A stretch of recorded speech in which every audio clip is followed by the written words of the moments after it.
But so I was just trying to pass off a little bit of my insight for being down there in LA to anybody who's aspiring. If you do go down there, because things are open now, I'll advise you to go to the open mic on Sunday night at the Comedy Store. It's in the belly room upstairs, and it's not till 10:30 p.m. And normally, they can get everybody who signs up there. If you go to the other ones there at the Comedy Store, it's a lottery. And once again, it's not who you know, it's who you blow. And if you haven't blown everybody there, then you probably won't get picked. I could tell it was fixed. And then the other best open mic right there on Sunset is the Laugh Factory. Of course, you all heard of both of these places. Comedy Store is Mecca. And the Laugh Factory is second runner-up. And so if you go there, I think it's a Monday, and you get to wait in line because the first 5 in line get guaranteed stage time. And so you'll be sitting out there all day in the sun with a bunch of irritating motherfuckers, because most of them are. And my advice to you is to go to the little restaurant across the street. Get there early, and if there's not 5 people there, because I got there super early and there was only like 1 other person there, or 2 others, right? And it stayed that way for hours and hours. Matter of fact, one of the people that was in the line, actually I was 3rd one in line, and one of them left because he couldn't stand the motherfucker that was sitting in between us, right? And I was just trying to tune him out.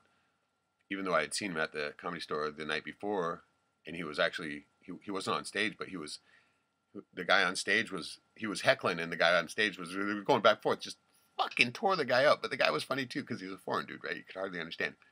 And so it was a hilarious part of the show. And so I thought he was actually a comedian, but it turned out he was just an irritating motherfucker. And he drove one guy off, so I was second in line then. And then it was like finally somebody else came third, and then a 4th person came, and the 5th person didn't even show till, like, I got there at like 1, and the 5th person didn't even show in line till almost like 5 or 6. And I was like, fuck, I never should have stayed here this long, right? So looking across the street at this little restaurant, wishing I could be in it. And that would have been my strategy if I would have went back, is I would have just sat in the restaurant across the street until I seen 4 people arrive, and then rush over there and be the 5th one, so that way I don't have to sit there all the time and listen to these fuckers. But shortly after the 5th person shows up, a bunch of people start showing up until the line was huge, right? And then the guy comes out at 7 and picks the first 5, and you get guaranteed time, and everybody else goes in the lottery, and they draw their names after that. So, little advice for that. There was a couple other places I did that were a smaller house, and then I did a couple places in Riverside too where we're staying.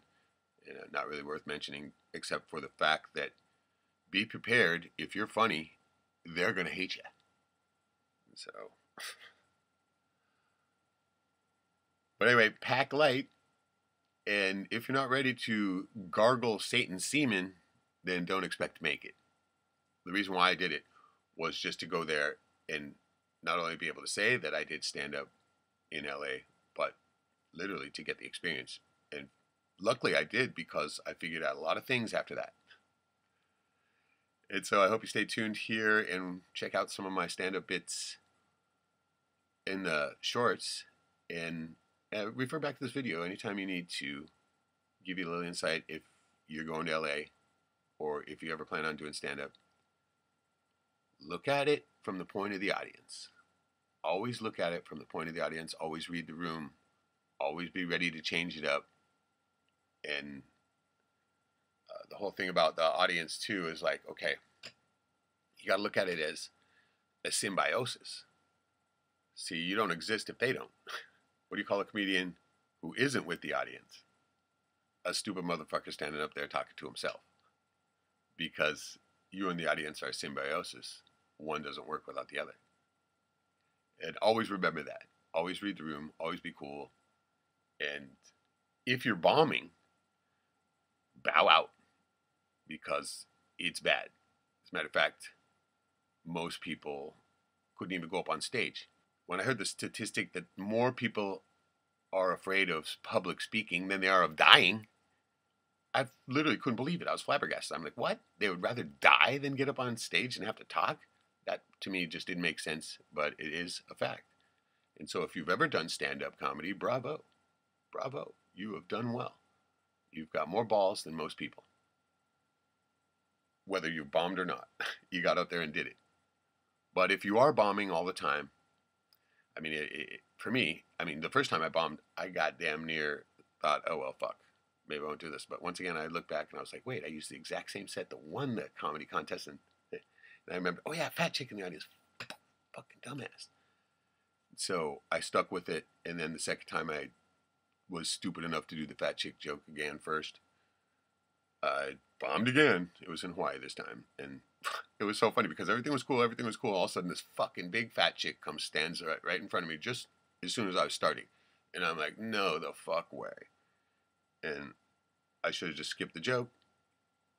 But dumbass kept going. So, I mean, I've seen people up here that are so fucking lame that they bomb almost every other time. I worked at this place where they had comedy shows every Friday, and I had to work the room. The only people that were funny were the headliners that came from out of state. Most of the time, every once in a while, there'd be somebody who opened who wasn't bad. But, oh God, there's this one girl who just big, fat, ugly bitch and just tone deaf completely. I've literally heard her on stage say, oh, sorry, I couldn't make you laugh more. Fuck, if you got to apologize to the audience, quit. I don't know how she could continue to do it. If I bombed that many times, I'd fucking blow my fucking head off. Or at least quit comedy. But no, dumb cunt, still doing it. Big, fat, dumb, ugly cunt. And it's funny because when I see somebody who's new into it, like I used to do back in the time when I was new, is do a little self-depreciating humor, right? Make fun of yourself. Always make fun of yourself first. And then that way everybody gets comfortable and then you might be able to poke a little humor at others. But she would go up there and what she thought was self-appreciating humor, which is not humor at all. It's called bragging. Shut the fuck up, you cunt. Right? And she just didn't get it. Tone deaf completely. You get up there and she's like, well, I'm still single. Or she goes, I'm not hooked up. Still fucking, but not hooked up. And we're all just go, right? Who the fuck's fucking you, right? Just turn the audience off completely with that stupid shit. Trying to brag about how she's, well, she lives in Alaska and somebody's going to fuck her. And that's how it is. That so many desperate guys here that, she still thinks she's hot too, right? But horrible, horrible comedian. And just a complete cunt too on top of it. She could at least be nice. Most of the time fat chicks are at least nice. No, not her. And you know who you are, Sabrina. And she's terrible. And bombs every other time easily. I mean, so many times I've seen her bomb. Only one time did I ever see her bomb and realize it and say, okay, well, looks like I'm not making you laugh so much. So, I mean, how do you fucking even say shit like that? Just bow out. Just bow out. No, like this. If I bring a step down and fuck you, everybody applauds then, right? We've heard all your stupid shit over and over again, Sabrina. You suck. Can't tell her that. But anyway, I hope you got a little bit out of this. If you did, come back. You can hit the like and subscribe if you want. I'm not going to sit here and go, oh, God, no, just help me out so much. Fuck no. I'm not going to beg you. Like all those other YouTubers, oh, if you just hit like and subscribe, it just so help me out so much. It just make me feel so good. I'm not going to lose any sleep over it. But it would be cool if you did. If you're cool, you will. And there's the rare kind of cool that won't hit the like and subscribe, which means you aren't cool at all. As a matter of fact, you probably don't know you're bombing right now. And so, okay, I look forward to talking to you guys again. And hope you got a little bit out of this insight. And I look forward to talking to you again. And do check out a few of my bits on the channel. I also do a lot of filmmaking, so not everything's comedy. But please check it out.